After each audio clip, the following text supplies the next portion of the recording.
Sounds like the Cobra unit's members' names came from the specific emotions they each carry into battle. Emotions? Yeah. For unbearable torment, the pain. For true oblivion, the end. For infinite rage, the fury. For absolute terror, the fear. And for unsurpassed bliss, the joy. The joy? It's another name for the boss, because of the joy she feels in battle, I suppose. Ah. During the war, she had a partner named the Sorrow. Sorrow and joy. They say there couldn't have been a more perfect pair.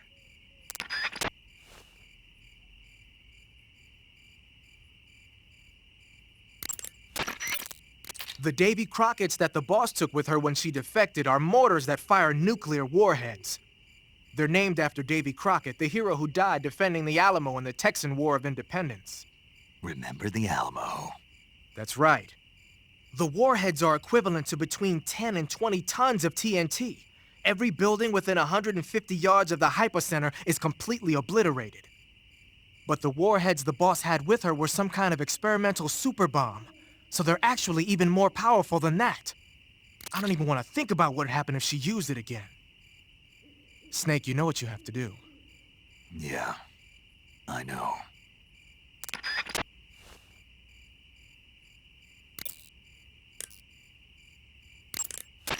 Eat food to recover stamina.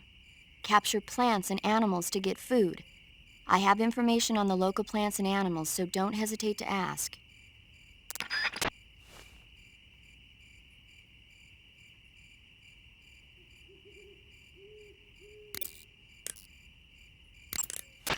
Hey, you've got an M1911A1. Yeah, a 45.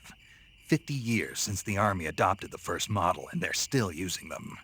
It's a real gem of an automatic pistol. But aren't you gonna need more than just one little handgun? Not at all. When you're in a tight spot or fighting in close quarters, sometimes a handgun works better than a rifle. And if I equip a knife at the same time, I can instantaneously switch over to hand-to-hand combat. I see. That 45 you've got there is a lot different from the original, though. Looks like someone did some serious work on it. It's more than a little. First of all, the feeding ramp is polished to a mirror sheen. It's not going to have any feeding problems.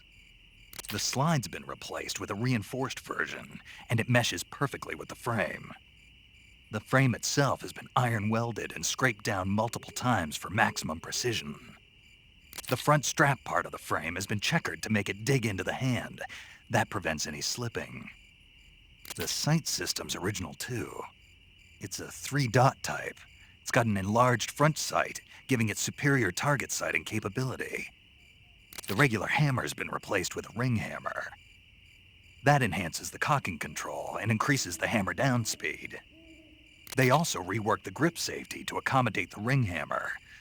Looks like they eliminated it altogether. This is a tool for pros. The thumb safety and the slide stop are extended to allow for more precise handling. The base of the trigger guard is whittled down so you can use a high grip. And the trigger itself is a long type for easy finger access. The trigger pull is about 3.5 pounds. That's about 1.5 pounds lighter than normal. The magazine well has been widened to make it easier to put in a new magazine. The magazine catch button has been cut down low to make it harder to hit it by mistake. The mainspring housing has been changed to a flat type to increase grip, and it's even been fitted with stepping so it doesn't slip from the recoil when firing. On top of that, they added cocking serrations to the front part of the slide. That lets you load and eject cartridges faster in an emergency. Whoever did this is a professional. No question, this thing could shoot a one-hole at 25 yards in a machine rest.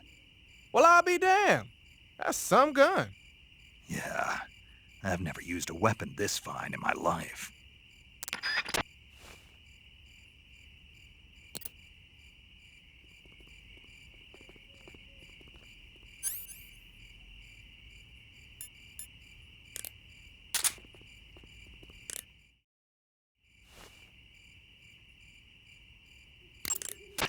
You're wearing the tiger stripe pattern camouflage, huh? Tiger stripe is a forest camouflage. As you may have guessed by the name, it mimics the stripe pattern on a tiger's coat. It was originally worn by South Vietnamese Marines. Then it caught the attention of an American military advisor, and now they're thinking of introducing it into all kinds of special forces units. It works best in places with lots of trees and grass, but it should blend in with dirt and mud, too.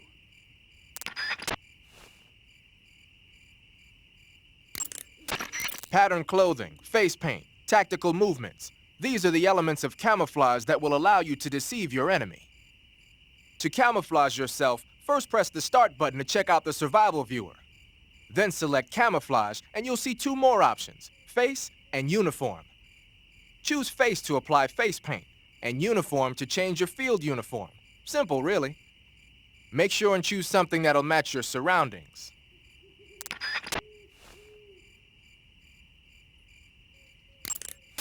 I heard you fought against KGB troops in the Virtuous mission, but this time you're up against Spetsnaz. Spetsnaz is the Special Forces unit of GRU, the intelligence wing of the Soviet Defense Ministry's General Staff Office. Spetsnaz troops undergo rigorous training in all types of special ops, from assassination and demolition to intelligence gathering. That and Volgan's loaded, man. His unit is one of the best equipped in the entire Soviet Union, if not the best. I heard the enemies you encountered in the Virtuous mission were only carrying weapons like AKs and grenades. Well, it ain't that simple anymore.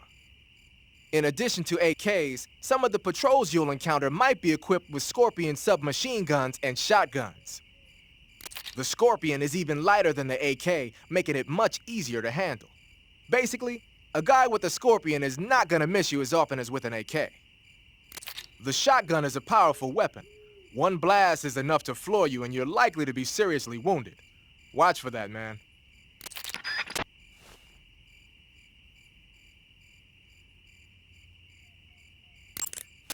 Keep in mind that every weapon and piece of equipment weighs something. The heavier the equipment you're lugging around, the faster you'll burn up stamina. You can see how much your equipment weighs by going into the backpack screen in the survival viewer. If you're trying to conserve your stamina, make some cuts and toss the equipment you don't need in your backpack.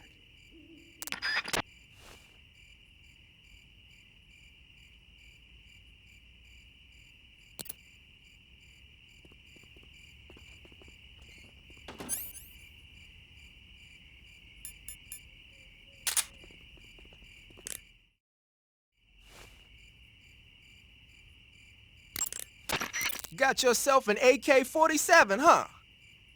The AK-47 is the official assault rifle of the Soviet Army. The first model was completed in 1946, and in '49, it beat out all its competitors to become the standard assault rifle of the Soviet military. It uses 7.62 millimeter by 39 rounds developed in 1943, and a 30-round box magazine originally designed for a different assault rifle. You can aim it from the shoulder by equipping it in first-person view and holding down the aim button. It's sturdy and extremely reliable with high power and precision. There's no better assault rifle in the world.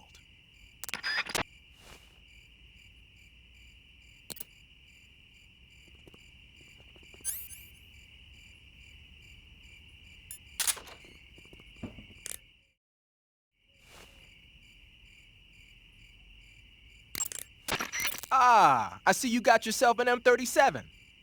The M37 is a 12-gauge pump-action shotgun. Don't expect any kind of accuracy from a distance, but one blast will send the enemy flying, and it's got some serious firepower, too. Good thing to have with you in close-range combat. It takes a while to reload, though, so plan accordingly. The thing that really distinguishes the M37 is that it's lightweight. It's about 2 pounds lighter than other shotguns. In fact, it's so light that it's been nicknamed the Featherlight. Yeah, and to top it off, this one's had its barrel and stock sawed off. That's probably a modification to make it easier to wield in the jungle. Those Soviet boys know what they're doing. I guess the other distinguishing feature would be the lack of an ejection port on the side of the receiver. Ambidextrous, huh? Exactly. It's been designed so you can use it left-handed or right-handed with equal ease. But that's not all. The low number of apertures means that it won't get jammed up as much with mud and dirt when you use it out in the field. This weapon is made for the jungle. Good to know. But what are they doing with an American-made shotgun? Good question.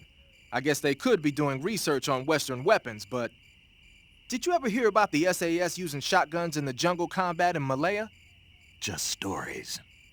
In the jungle, you're always running into the enemy when you least expect it. The SAS found the shotgun to be extremely effective, delivering massive firepower in a short period of time. Because of that, lately a lot of point men are starting to use shotguns as their weapon of choice. Vogan's men might be trying that tactic out for themselves.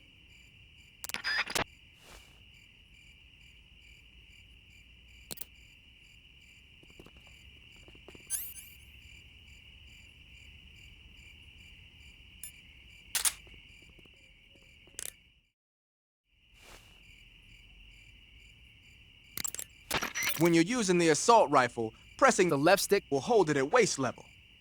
That's nice if you need to drop nearby enemies with some speed, but it's difficult to aim straight. If you need to take more accurate shots, like tagging enemies in vital spots from a distance, use the aim button instead. Equip the weapon in first-person view and press the aim button to aim the gun from the shoulder. You can take precise aim with the front and rear sights. When you're focusing on your mark, it will be as accurate as if you were zooming in.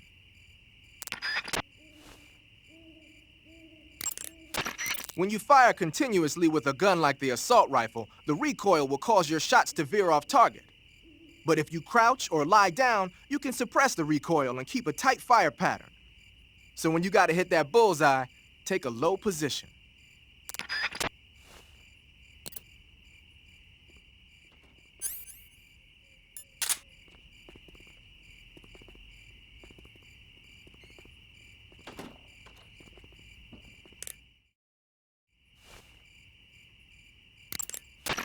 The Mark 22 is a tranquilizer gun.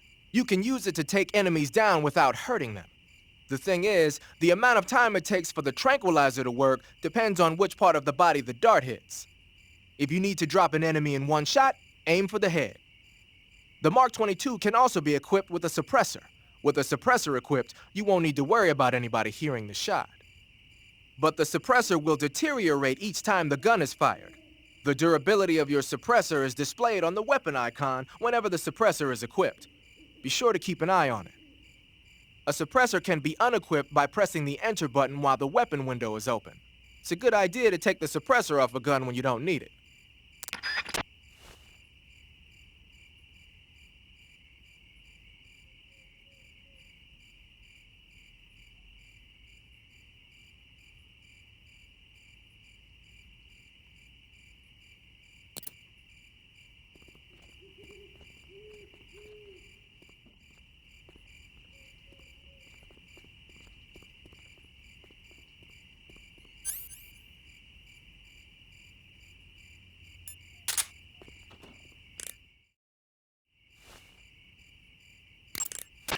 Whenever you find a new weapon or piece of equipment, the first thing you do is drop it in your backpack, right?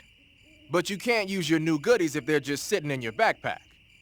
To use a weapon or piece of equipment, first you have to take it out of your backpack and place it on your person. To take an item out of your backpack, use the backpack option in the survival viewer. To place a weapon on your person, select Weapon under the Backpack section of the survival viewer. See that window on the left? That shows a list of all the weapons you've got. Choose the weapon you want to carry from the list and press the Enter button to take it out of your backpack.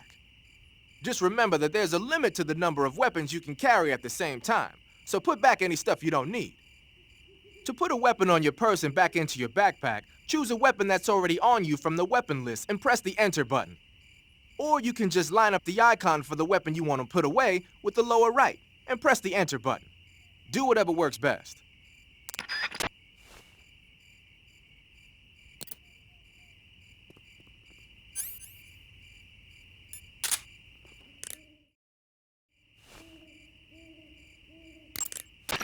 Desert is a brown-colored face paint used for operations in mountainous terrain as well.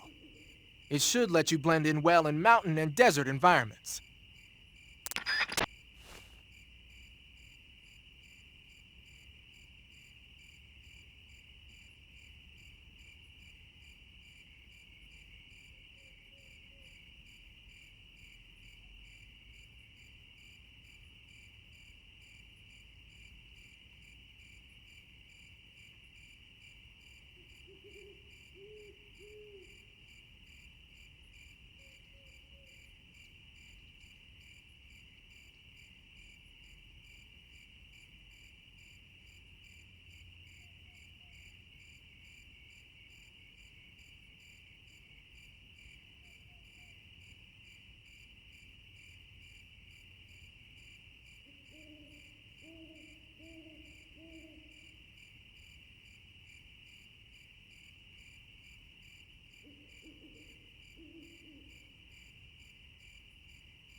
I see you're using the binoculars.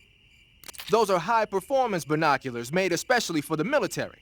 They're completely waterproof and are filled with nitrogen gas to prevent lens fog. The eyepiece, objective lenses, and the prism have been coated to reduce glare. They ought to work plenty well even in dark places. And they're even equipped with autofocus and zoom functions. Won't find a better pair of binoculars than that. What are you, a binocular salesman? Hey, I know a good product when I see one, that's all. Huh.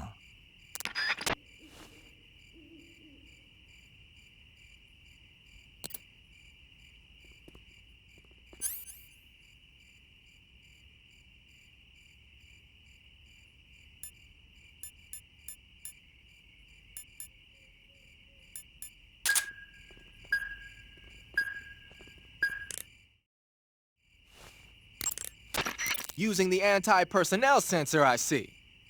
The sensor vibrates when it detects organic reactions from human targets. It's been adjusted to respond only to humans, so unlike other sensors, it'll let you ignore animals and focus only on the enemy.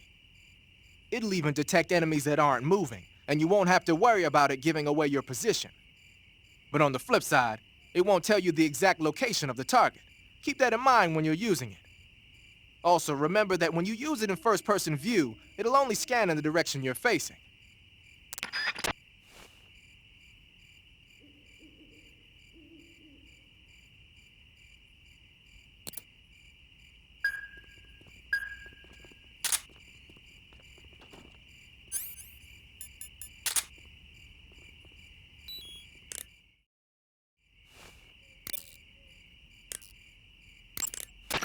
Looks like you're in a building. If people are living there, there's bound to be people food. People food? Soviet military rations. It beats eating raw snakes and mushrooms all the time, doesn't it? I'm getting to like raw snake and mushroom. You really are turning into an animal.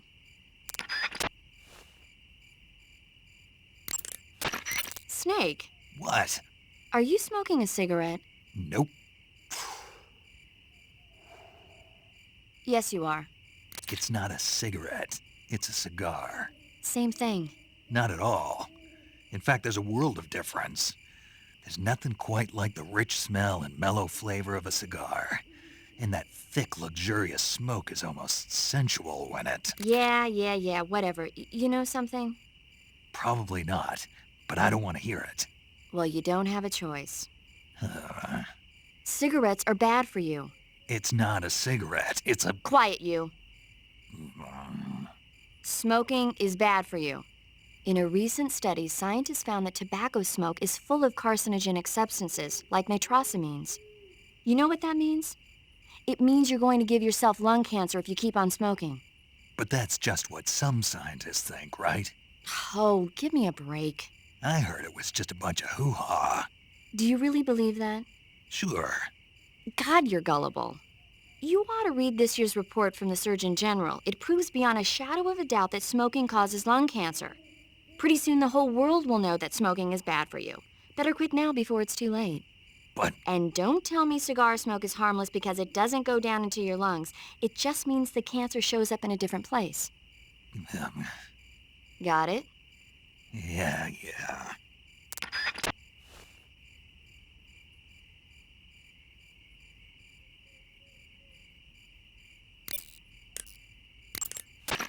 Snake, you smoking a cigarette? It's not a cigarette. It's a cigar. Same thing? It's not the same thing. Why am I the only one who can tell the difference? Doesn't matter to me. What I want to know is, why'd you take it with you? Because I need it. For what? I can't smoke a cigar if I don't have one, can I? So you just wanted to smoke it? Yeah. Man, you got problems. Do what you want. Just keep in mind that your life goes down when you're smoking it.